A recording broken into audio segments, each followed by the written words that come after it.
Hello everyone, welcome to the channel. Please subscribe with your notifications on and I'll be posting daily Teen Wolf content.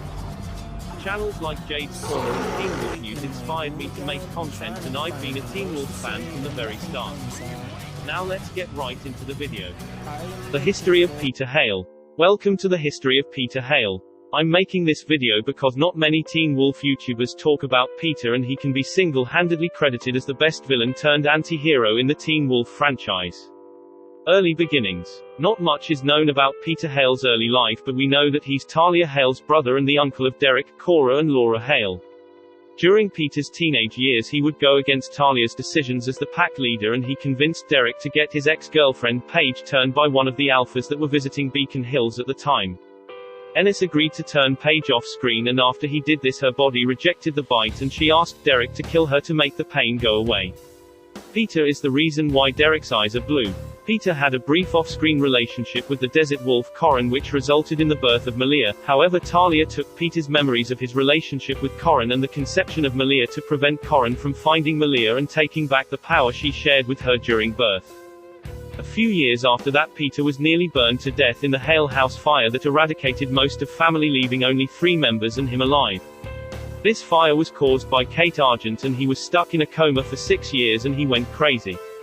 Peter lured Laura Hale back to Beacon Hills to kill her to become an alpha and get revenge on the Argents. After killing Laura and taking her alpha spark, he began to heal faster.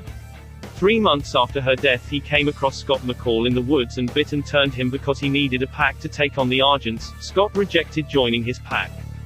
The Revenge. I've previously made a video titled Peter Hale's Revenge. If you haven't seen it, please check it out. It goes into full details about how he got his revenge. After killing all of Kate's co-conspirators he caught up to her and killed her, then he was killed by Derek.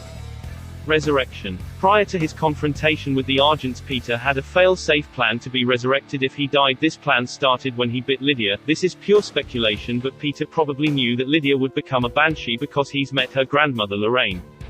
The bite brought out Lydia's Banshee abilities and he was able to instruct her on how to revive him through the bite. When Derek accidentally clawed Jackson in Teen Wolf Season 1, Jackson had flashbacks, got his memories of the Hale house fire, so we can only assume that maybe Peter's bite had a minor memory transference with instructions on how to resurrect him.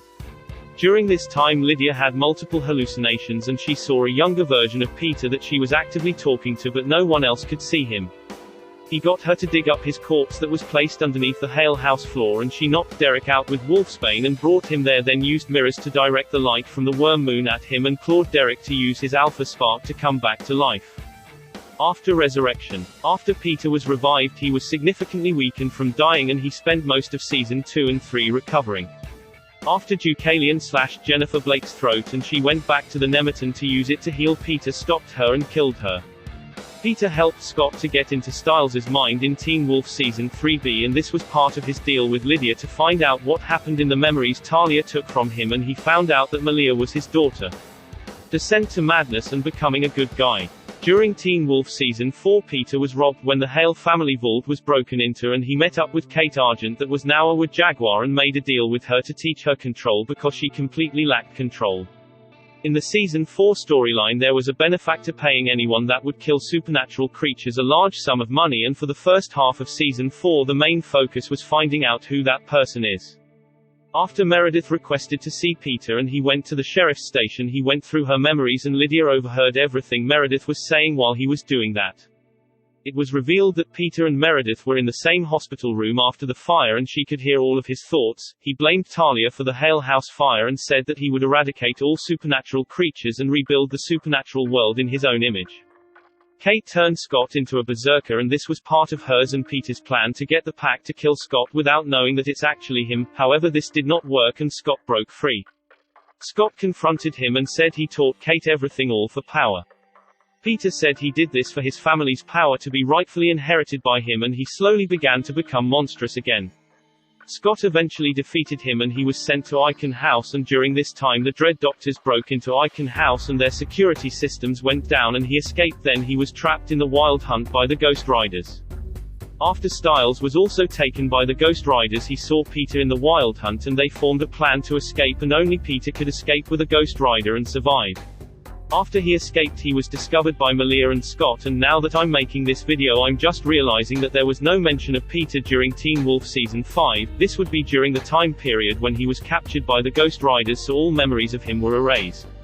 After his escape from the Wild Hunt, he was injected by the 3 herbs, and this made his healing process increase instantaneously. He reminded the pack about Styles, and this eventually led to Styles being rescued from the Wild Hunt. By the end of the series, Peter became an ally and a protector of Beacon Hills. There was a brief scene of him in the Teen Wolf the movie trailer, and I can't wait to see what he's been up to since the last time we've seen him. Thank you all for watching.